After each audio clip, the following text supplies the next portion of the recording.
Abusia eye Ivan Che Innocent waba bonten no den sem e de amane eye Godfred Dame ni ade nsem na waka e de ache no abusia we de ma me kasa enye tintipese ya yekọ na yetie enkomo a chesa ba bonten na se wi a abamodi anse be che ya adwen e wo ye comment section ha e da so aye be media gi chem se be se wase ene de dika wadi twa channel so ne di kwan so ye be se wase be subscribe dia my notification bell so for more podcast update yetie enkomo a ye Che Innocent da be tuda fa e Godfred Dame na sisia ye do se nim say before say ba wonim say enche ye Godfred Dame koko faale ye say person withdraw as council di ma eye tokono ena ejikache bebie du no onkonko sie wi na wo withdraw akwa he fa wo withdraw akwa he so untumi lawyer so ebi ena Alaska na make us ankrofo no ade fe na fie nyansa mu ni bi because you see if nothing at all you were part of a government that established and brought that woman on board. That fundamental argument was that a man for Fmr AG or Sonoma, meaning there is a linkage between her and the MPP. That's right. You are part of the MPP as a political party, and immediate past AG. Only nyansa wo tima. Mame na sem ko bo man so da bi mame. Baby ansem no air for nti me de me ho ba ombeka se ye nyira ya busua ba ko na yayi mi se me diwa se ma nti he me nua lawyer wo tinchen ko fa no ba nam sa adwin ni department no e ya no so redi akire anji edu baby na free woman no eye MPP exactly MPP NDC, and she was affirming the notion people have about, and sometimes you know Alaska, when I sit down I see a lot of things, but I wonder why people don't see. Because that was a common thread. Because you affirm the connection people are talking about there. MPP. I will tracker. When we are part of the same party, appointee of the same government under you, and as I name immediately now across the carpet, echo defender no. But morally, and the common sense, enough incentive to provoke any sensible person out there to notice say sadena we dey say nyansa anim, but this is obi also wa co school credit certificate na say for say efie nyansa we amani team no di akire the same way and people accused under Akufo-Addo government to have committed crimes and na say for under a timer on ye AG esenka ye ono na juma so prosecute omo no and na on na tiasi kroma o sign defense anko na obi a we nyansa ni a serious o enkrofo yesi wona na wo shield wom. Yes. Anka was a wona wo di omo court no ene di omo court wo say wo say me could defend. Yes. Criminal attorney. No be a otimi efre accused you be a o di na sem say on fake so yare na on kwaje we your friend say excuse duty no monye no monfa ato force in to prison jailing no on to be dispute any of these things no oje and akwana kan he hasn't contested. Alaska say Ghana is a serious country. I think that particular Ghana license has been revoked. That's right. Do you know the circumstances are your friend say Rudy Giuliani, US former your friend say New York your friend say mayor. FM. Oh no, you can't the top echelons of your friend is in the Republican Party na GOP na. On the Trump to say, Nancy I know I'm so what I cannot life way so but what as a lawyer he was suspended because of perjury. Hey. Godfred Dame issue way tape runda so na nam on nam court e hware gum koba so odi asem. What say Alaska. And America says Ghana is a serious country. Esen can the license as a lawyer has been revoked by now. Ditin enye se bia nyame na bia jakpa na ofanka ba to force in them koma jeli no nkanda sidi no nkanda nam we. Hey, so that's the circumstance, but this is the person Tokono went for, affirming that your friend said that notion, oh, that is the right word. Affirming that notion, lingering on the minds of people. There is an affinity, there is an affiliation, there is an unholy alliance between the MPP and the Mami. And into the Yatu Dini Osono Mame. Now, when you are Semna, you were dinner ya. A snobus your name, no, was a lawyer, so me do wasema. Then the notion is confirmed. But Andrew Mami, sorry, and the Supreme Court or China, you were China away, and what she was shopping forum. Your castle be shopping forum. Or kwaha, but be able to mama na to mama no. Not because of our 73 or the num. That is for your first shopping, shopping or shopping court. issue no ne 9 wo court A, issue no ne 9 wo court B, issue no ne 9 wo court C. Assemble ko be kaya court no ka kire ne say court no nya ba bi a ye de be try nsem. That's right. And issues no oye no nyina no e wo hadada. Enti court no strike most of them out.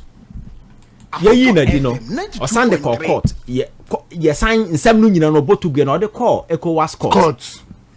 Say ECOWAS court in human rights abuse no and a court no ka say in case of human rights or if you want consequential orders sir your friends say court no was certain consequential orders immediately they issue emma your friend is saying the question na you say human rights abuse no you stop it. Okay, those rate of prerogative rates e wo ho ye issue immediately ye dey stop those things na court no ka say at this point there is no agency what this phrase of human right is at stake because issue no crowd will come asem the specified time as we pursue no apa ho sir, but fine issue no dey abaye ntimi nka say yende because abasa ye be deny justice so court no the preliminary way now all seeking for injunction na for nya no court no botu here then the main issue of human right has been. And you see what people need to understand is when say consistently issue no call me catch say there is no way obi betimi aka say state na from at any point. I said that with emphasis.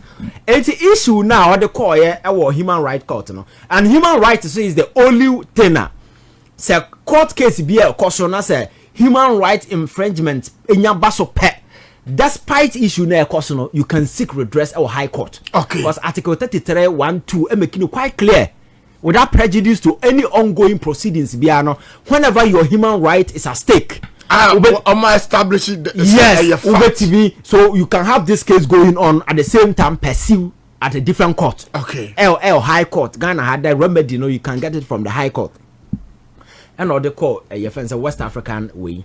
ECOWAS court, our headquarters, Nigeria. Okofa lawyer is a Falana. Say omu endi mano and I yakoye and I court and say initially it was issue of jurisdiction but me very often some of these cases nipa na alleging human rights no who is with technicalities like the court no any jurisdiction whatever na I know the nipa na baka say what's seen because we nyanda aje go into the substantive issue.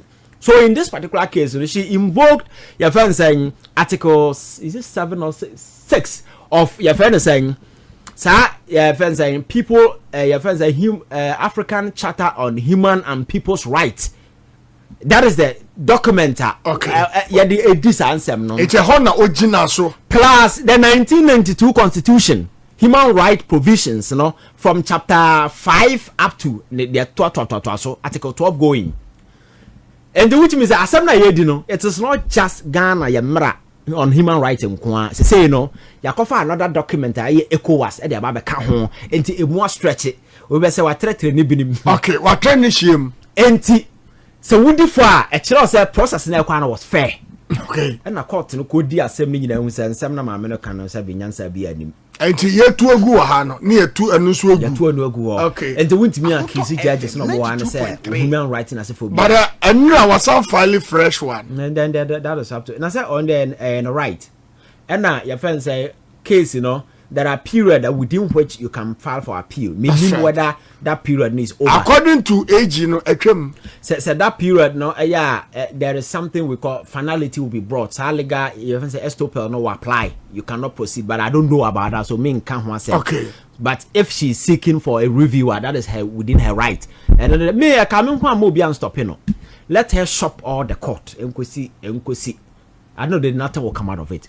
But that will also give a picture skill description of desperation. But and then nipa na no mu di na ti kama na MP for na mo koma na say mu ko mo hu party e. But when him say before say about when him say enche ye Godfred Dame koko file say person withdraw as council dima e toko no. And na ejika just bibie du no onkonko si ewie. Na wo withdraw akwa he fa. Wo withdraw akwa he. So want to me lawyer so ebi. And Alaska na make us ankrofo no ade e fe na fie nyansa mu ni bi. Because you see if nothing at all you were part of a government that established and brought that woman on board.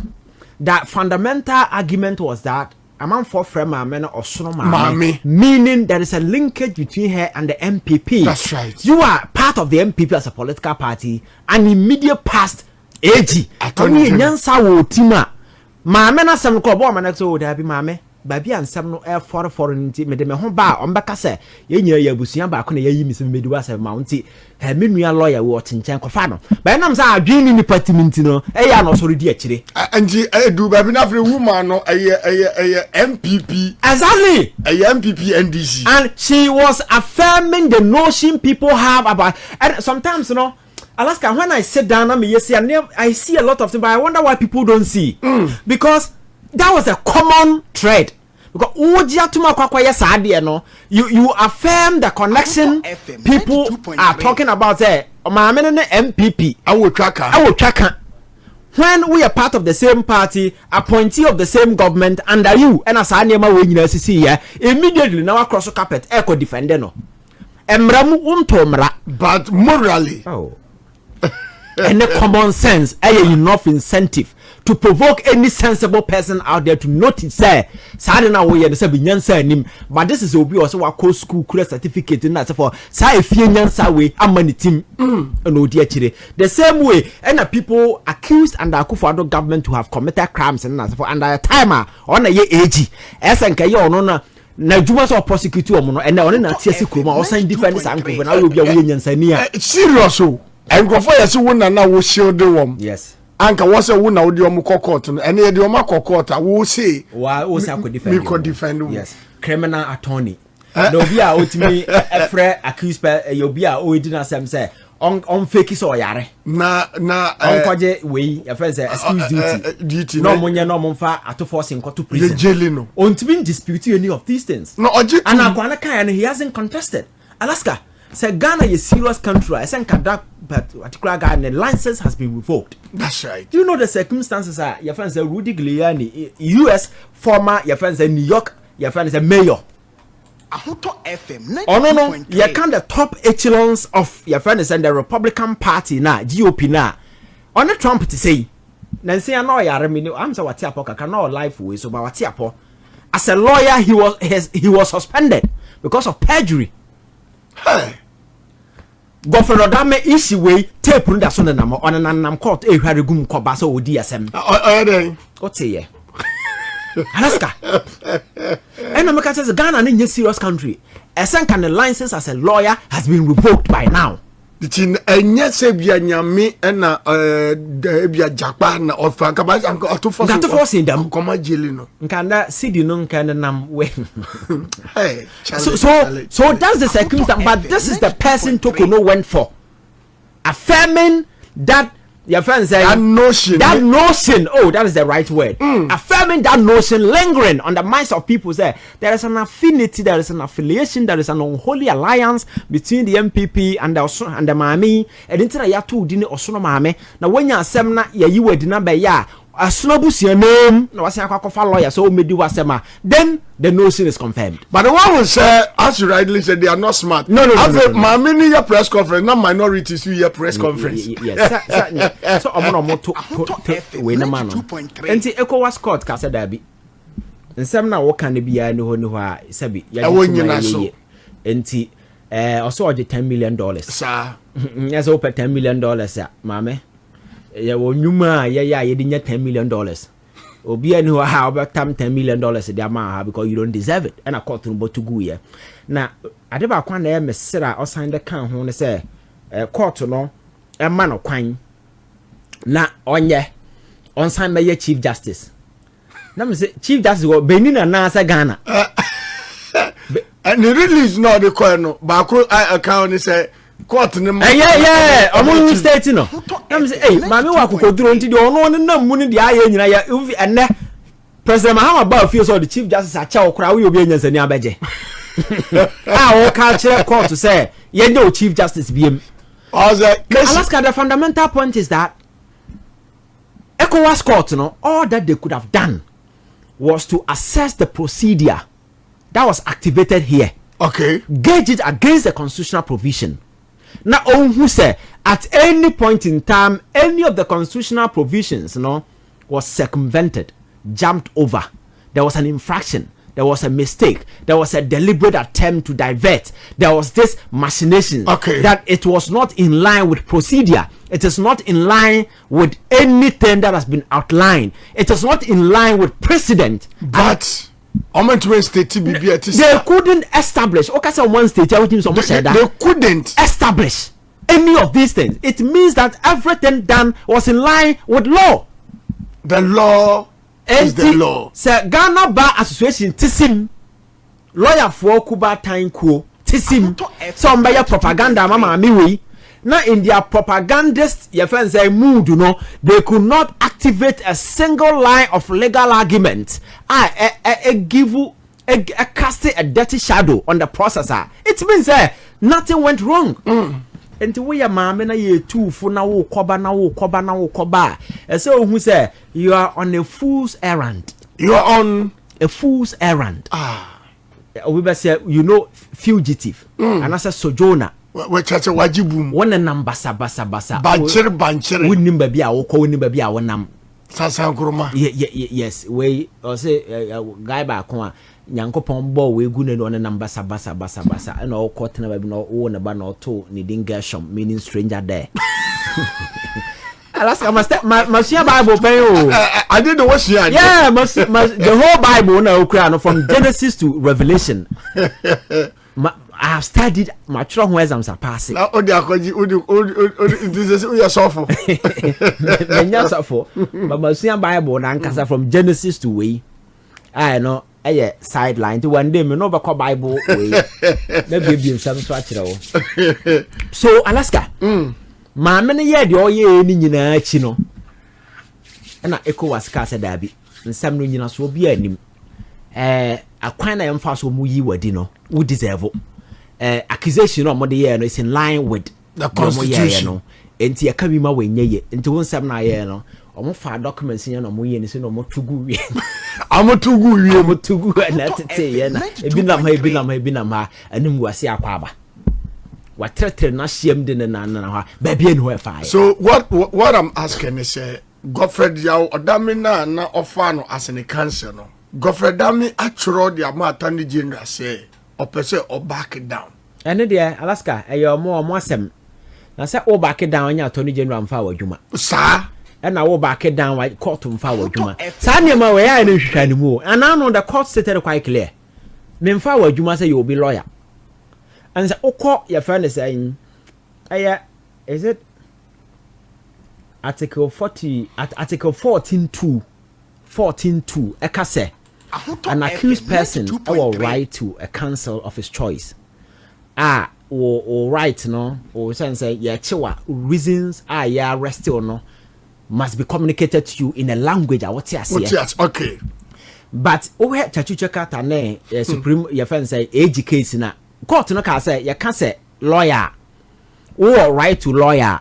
It doesn't mean say you have a right to a particular lawyer. A lawyer of your choice, anybody at all. That's it. And it's a resign here. And your court na ko bona man say. O fa no so o me bo mama ne. The court no dey ni man say obi nipa gina ho no onyo odwan.